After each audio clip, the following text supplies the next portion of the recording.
কিংবদন্তি শিল্পী জুবিন গাৰ্গৰ মহাপ্ৰয়াণে ৰাজ্যত ম্লান পেলাইছে দুৰ্গা পূজাৰ আনন্দ উল্লাস আজিও ৰাজ্যৰ প্ৰান্তে প্ৰান্তে জুবিন দালৈ শ্ৰদ্ধাঞ্জলি জ্ঞাপন অনুৰাগীৰ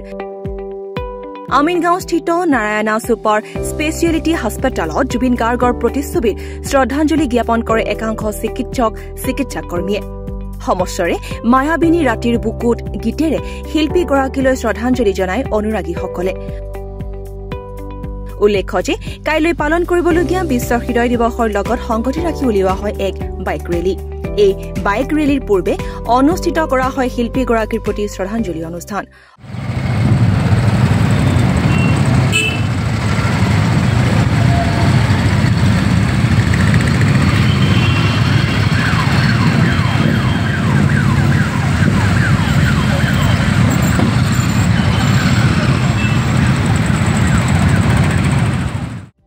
অনুষ্ঠানত উপস্থিত থাকে নাৰায়ণা হস্পিটেলৰ সঞ্চালক হাগনিক সাহা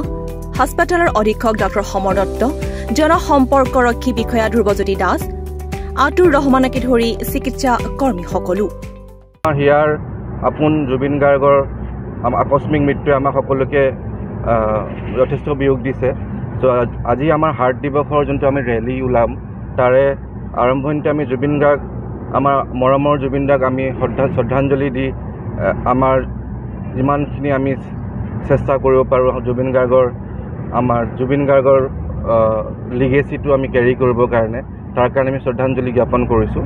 আৰু তাৰ লগতে আমি হাৰ্টৰ সজাগতা শিবিৰ সজাগতা ৰেলী এটা হাৰ্টৰ দিৱস হিচাপে দিছোঁ ৰেলীটো আমি নাৰায়ণা হস্পিটেলৰ পৰা আৰম্ভ কৰি আমি আমিনগাঁও চেক গেটত আমি ৰিটাৰ্ণ কৰি পেলাই আমি ৰেলীটো আমি হাছাংচাৰী হাইস্কুলৰ পৰা আকৌ আমি তাৰ পৰা ঘূৰি পেলাই আকৌ নাৰায়ণা হস্পিটেলত আহি ইয়াতে এখন সজাগতামূলক সভা আমি কৰিম তাৰপিছত আমি ৰেলী ডিছকাছ কৰিম